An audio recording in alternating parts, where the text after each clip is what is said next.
Stéphane Dubois observait 3 préceptes inviolables au sein de sa vaste maison de maître en Provence. Le premier, la présence d'un enfant était formellement proscrite sur son domaine. Le second, le personnel devait se fondre dans le décor, des fantômes efficaces et muets. Le troisième, aucune circonstance ne devait jamais altérer le cours parfait de son existence. À 42 ans, ce magnate de l'immobilier avait érigé un empire financier, en miroir, une vie d'une précision chirurgicale, où chaque chose occupait une place désignée et chaque instant une fonction définie. Sa vie était un rempart contre l'imprévu. Ce fut un jeudi de mars, sous une pluie battante qu'il avait le paysage provençal avec une violence inhabituelle, que sa loi la plus fondamentale fut pour la première fois enfreinte. Stéphane se trouvait dans l'intimité de son bureau, une pièce lambrissée où flottait une odeur de cire et de vieux papiers, en train d'examiner les clauses d'un nouveau complexe résidentiel près d'Avignon. C'est alors qu'un son dissonant le tira de sa concentration, le faisant sursauter. C'était le tapotement léger et rapide de petits pieds sur le marbre froid du hall d'entrée. Une colère sourde monta en lui. Il dévala le grand escalier, ses pas calculés et lourds faisant écho à travers le silence, bien décidé à renvoyer sans préavis l'employé coupable d'une telle transgression. Cependant, la scène qui s'offrit à lui en bas des marches le cloua sur place, le souffle court. Une petite fille d'environ 7 ans se tenait plantée au milieu du hall majestueux. Elle était complètement trempée, l'eau dégoulinant de sa robe rose passée et de ses baskets abîmées, dont l'une révélait une usure jusqu'à la trame. Ses cheveux châtains, plaqués sur son visage par la pluie, encadraient de grands yeux sombres qui absorbaient chaque détail de l'immense pièce avec un mélange d'étonnement et de pure fascination. Elle tenait fermement dans ses mains un cartable d'école élimé et un parapluie irréparable, dont la structure métallique tordue évoquait un oiseau tombé du nid. « Qu'est-ce que tu fais ici » interrogea Stéphane, sa voix se voulant glaciale et distante, tout en gardant ses distances. La fillette ne manifesta aucune crainte. Au contraire, un sourire franc éclaira son visage, et elle articula d'une voix cristalline, « J'attends maman. Elle travaille ici. » Sa mère. Sandrine Dupont, sa femme de ménage. Stéphane employait Sandrine depuis 3 ans. Une femme d'une quarantaine d'années, remarquablement discrète et efficiente, qui exécutait ses tâches à la perfection sans jamais perturber l'ordre établi. Elle n'avait jamais évoqué l'existence d'une fille, et encore moins pris la liberté d'en amener une ici. « Et où est ta mère en ce moment ?»« En haut, en train de nettoyer. Elle m'a dit de patienter ici sans rien toucher. » La petite fille fit un tour sur elle-même, son regard émerveillé s'attardant sur la hauteur sous plafond et les tapisseries anciennes. « C'est très beau chez vous, on se croirait dans un château de conte de fées. » Stéphane choisit d'ignorer la remarque. « Et pourquoi n'es-tu pas en classe ? Il y a eu une inondation à l'école à cause de l'orage. On nous a tous renvoyés chez nous, mais maman était déjà partie travailler. » L'irritation de Stéphane monta d'un cran. Cette situation était l'incarnation même du désordre, de l'improvisation, de tout ce qu'il s'était appliqué à bannir de son existence.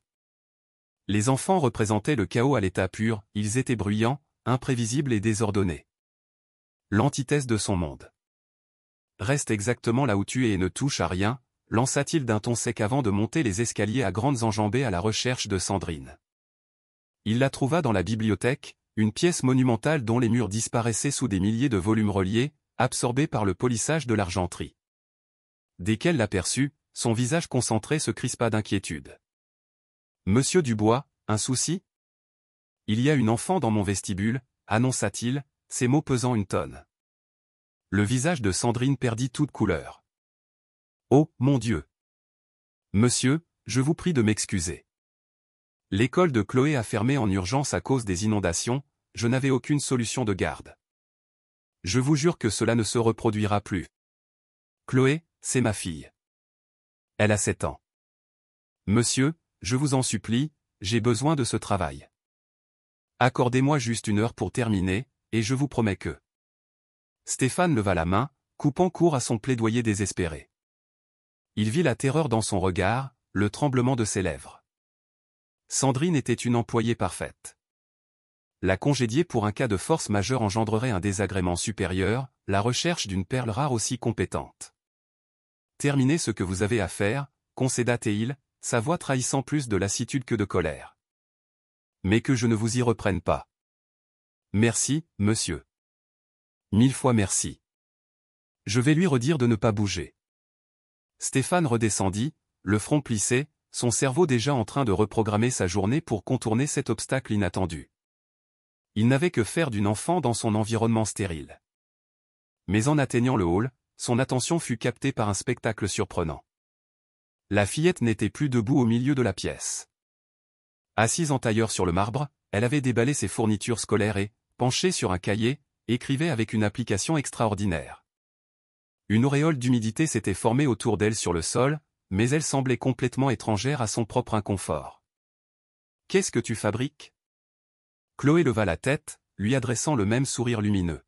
« Je fais mes devoirs. La maîtresse nous a donné une rédaction sur le plus bel endroit qu'on a déjà vu. Est-ce que je peux écrire que c'est votre maison ?» La question le déstabilisa. « Et pourquoi ma maison ?»« Parce que c'est le plus bel endroit de toute ma vie.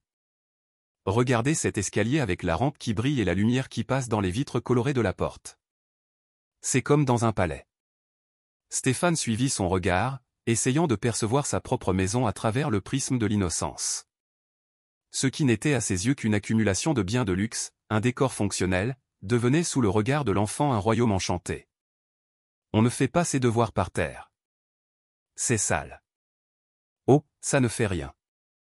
D'habitude, je les fais sur la table de la cuisine, mais des fois, quand il n'y a pas de place, je les fais par terre aussi. Cette façon naturelle de parler de sa précarité provoqua une sensation inédite chez Stéphane. Une sorte de pincement au cœur, mélange de malaise et de curiosité.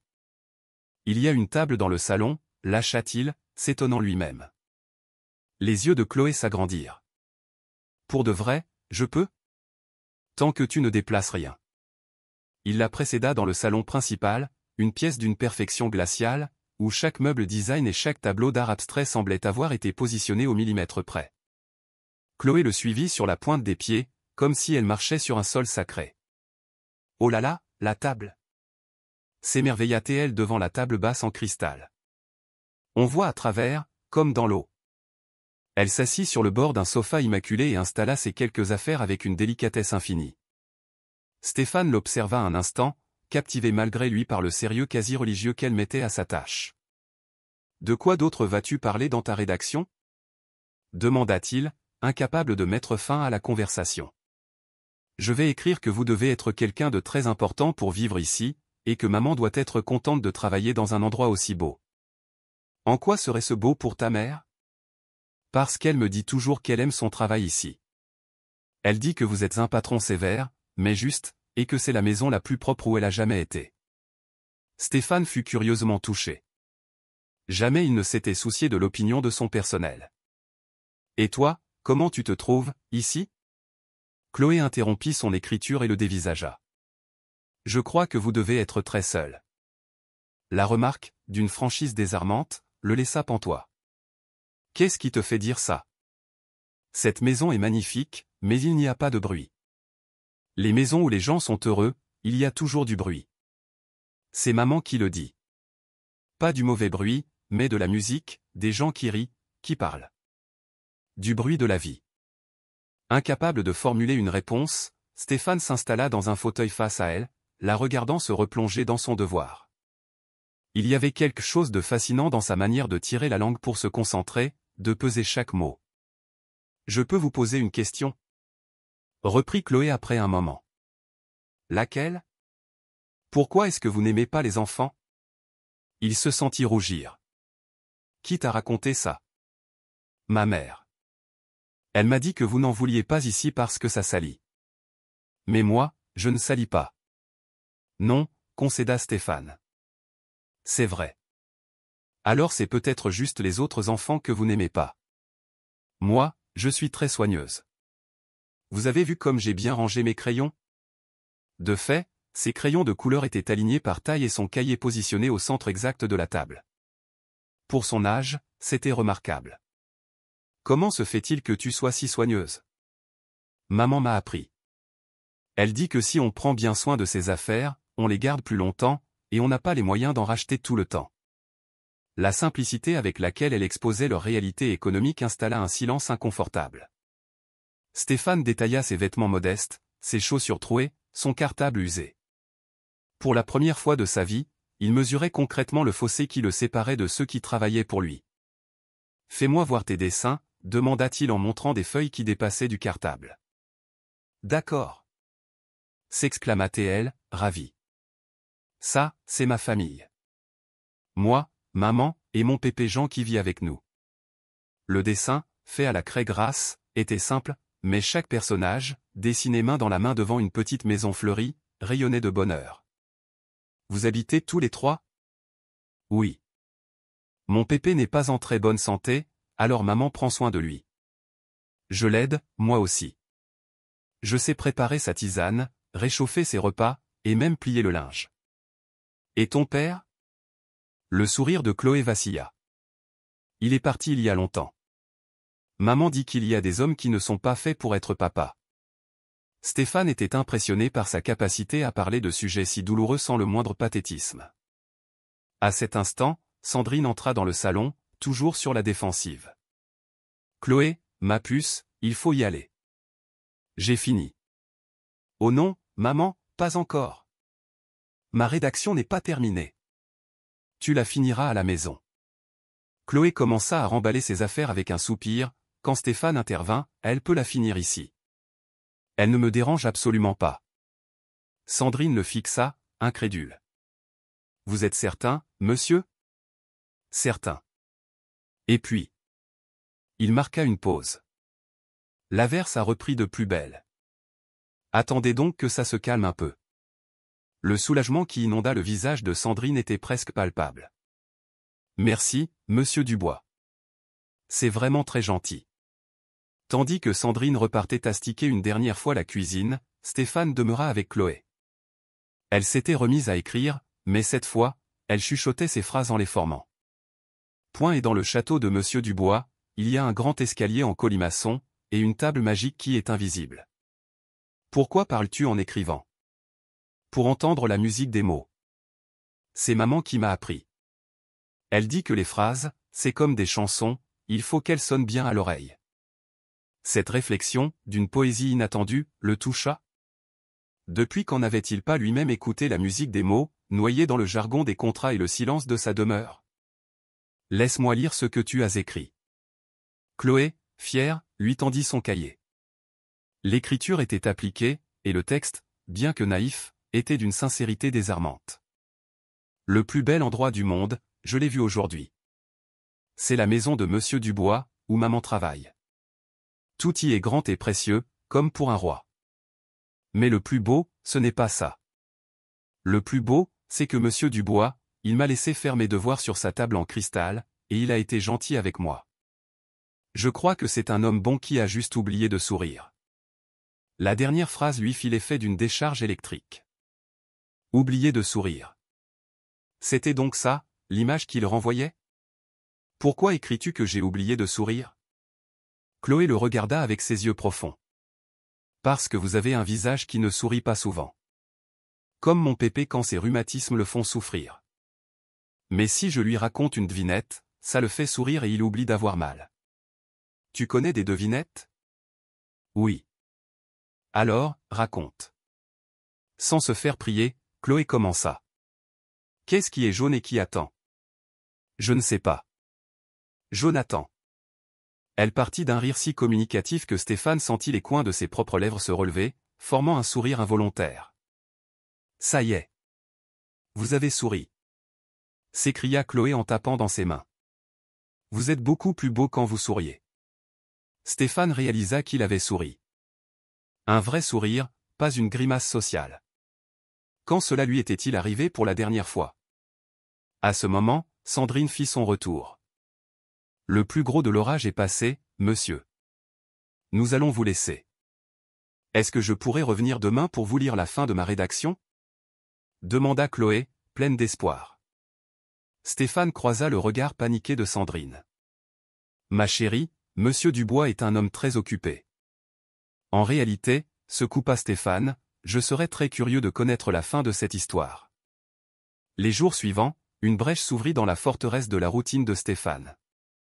Chaque après-midi, vers 15 heures, il se retrouvait à tendre l'oreille, attendant le son familier des pas de Chloé. Une nouvelle routine s'était installée, Sandrine la récupérait à l'école et la ramenait à la maison pour qu'elle y fasse ses devoirs. Ce qui devait être une exception devint la règle. Chloé arrivait, saluait Stéphane avec une politesse charmante, et s'installait dans le salon. Et Stéphane, au lieu de s'enfermer dans son bureau, trouvait toujours un prétexte pour venir échanger quelques mots. Alors, cette journée à l'école? On a parlé des volcans. Vous saviez qu'il y en a même sous la mer? Ces brefs échanges devinrent le point d'orgue de ces journées. Chloé portait sur le monde un regard neuf et curieux qui le fascinait. Un jour, il la surprit devant le piano à queue, un meuble qui n'avait pas été touché depuis des années. Vous en jouez? J'en jouais. Autrefois. Pourquoi vous avez arrêté? Parce que la musique, c'est un partage. Jouer seul dans une maison vide n'a pas de sens. Chloé le fixa avec son sérieux habituel. Mais la maison n'est pas vide. Puisque je suis là. Ces mots, d'une logique implacable, le touchèrent. D'un geste qu'il n'aurait pas cru possible quelques semaines plus tôt, il souleva le couvercle du clavier et laissa ses doigts courir sur les touches. Les notes s'élevèrent, rompant un silence vieux de 10 ans. C'est beau, souffla Chloé. Encore. Il joua un air de son enfance. Chloé s'installa à ses côtés, émerveillée. Vous voulez bien m'apprendre? Son visage s'assombrit aussitôt. Mais ça doit coûter cher, les cours. Qui te parle de payer? Vraiment? Vous m'apprendriez? Stéphane accepta, s'élançant le savoir un nouveau pacte avec le destin. Les jours qui suivirent, il se découvrit une patience et un plaisir d'enseigner qu'il ne se connaissait pas. Chloé était une élève douée et passionnée. Pourquoi vous ne jouez jamais pour personne? Lui demanda-t-elle un jour. Pour qui? Des amis? Votre famille? La question le laissa sans voix. Il n'avait ni l'un, ni l'autre. Je n'ai pas de famille, répondit-il. Mais si, tout le monde a une famille. Ce ne sont pas toujours les gens de notre sang. C'est les gens qu'on aime, c'est tout. Et qui est dans ta famille? Maman, Pépé Jean, notre voisine Madame Martine. Et puis vous, maintenant. Moi? Ben oui. Vous m'apprenez le piano, vous me demandez si j'ai passé une bonne journée. C'est ça, une famille. Stéphane fut bouleversé. Ce soir-là, il joua du piano jusque tard dans la nuit. La maison ne lui parut plus silencieuse, mais pleine de promesses. La semaine suivante, Sandrine arriva le visage défait. Quelque chose ne va pas? Des petits soucis, monsieur. Chloé, elle aussi, était inhabituellement calme. Mon pépé est à l'hôpital. Il a fait une crise. Les docteurs disent qu'il faut l'opérer, mais ça coûte 100 000 €. Maman a fait une demande à la sécurité sociale, mais les délais sont très longs. Cette somme, qui représentait pour lui un investissement mineur, était pour eux un obstacle insurmontable. Chloé, ton grand-père sera opéré. Mais comment? Je vais payer. Les yeux de la fillette s'emplirent d'une gratitude infinie. C'est vrai? Vraiment? Elle se jeta à son cou. Merci, merci, merci. Cette étreinte changea tout. Plus tard, il expliqua sa décision à Sandrine. Ce n'est pas de la charité, Sandrine. C'est pour vous remercier. Chloé m'a appris que ma maison était vide, mais que ce n'était pas une fatalité. L'opération de Monsieur Jean fut un succès. Stéphane lui rendit visite, et une amitié improbable naquit entre les deux hommes. Un mois plus tard, Stéphane alla le chercher à l'hôpital pour le raccompagner chez lui, dans sa petite maison en Normandie. En découvrant leur logis modeste mais chaleureux, rempli de dessins et de photos, il fut frappé par le contraste avec sa propre demeure, si riche et pourtant si pauvre en vie. Le soir, autour d'un simple bœuf bourguignon, il se sentit plus chez lui qu'il ne l'avait jamais été dans sa propre maison. Sur le chemin du retour, il prit une décision radicale. Le lendemain, il appela Sandrine. Je vous propose de venir vivre ici, tous les trois. Je veux que Chloé ait la meilleure éducation possible, et je veux que vous fassiez partie de ma vie. Une semaine plus tard, la maison de maître n'était plus la même. Des rires d'enfants résonnaient dans les couloirs, des dessins colorés ornaient le réfrigérateur, et un potager avait vu le jour dans le jardin. Un soir, Chloé l'appela, papa Stéphane. Ce mot, si simple, fit exploser quelque chose dans sa poitrine. Il avait trouvé un sens à sa vie. 3 mois plus tard, le coup près tomba. Une assistante sociale, docteur Valérie Leclerc, se présenta, alertée par un signalement anonyme. « Monsieur, vous hébergez une enfant sans aucun cadre légal. Nous devons la placer en foyer d'accueil. » Ce fut le début d'un long combat. Stéphane engagea le meilleur avocat, maître Nicolas Girard, et se lança dans une procédure d'adoption. Ce sera difficile, Stéphane. Un homme seul qui veut adopter, les juges sont sceptiques. La séparation avec Chloé fut une torture. « Tu ne vas pas m'abandonner, dis ?» lui demanda-t-elle lors d'une visite. « Jamais, Chloé. Je t'aime comme ma propre fille. » La garde provisoire lui fut refusée. On lui imposa une période probatoire de 3 mois, pendant laquelle Chloé fut placée chez les Bernard, une famille d'accueil dans la Loire. Stéphane subit une batterie de tests et d'évaluations psychologiques. Ce qui fit pencher la balance fut le témoignage de Chloé elle-même. « Papa Stéphane, il a appris à sourire pour moi, dit-elle à la psychologue. Il m'a appris que les rêves se réalisent, et je lui ai appris que l'amour, ça rend meilleur. » Le jour du jugement arriva. Le dossier était épais, les témoignages émouvants. Le juge interrogea Stéphane. « Pourquoi voulez-vous l'adopter ? » « Votre honneur, j'ai passé 42 ans à construire une fortune, mais j'étais un homme pauvre. Chloé m'a rendu riche de ce qui compte vraiment, l'amour et une famille. » Le juge, convaincu, accorda l'adoption. Les larmes de joie, les étreintes, le soulagement. « C'est officiel, papa !» cria Chloé. 6 mois s'écoulèrent.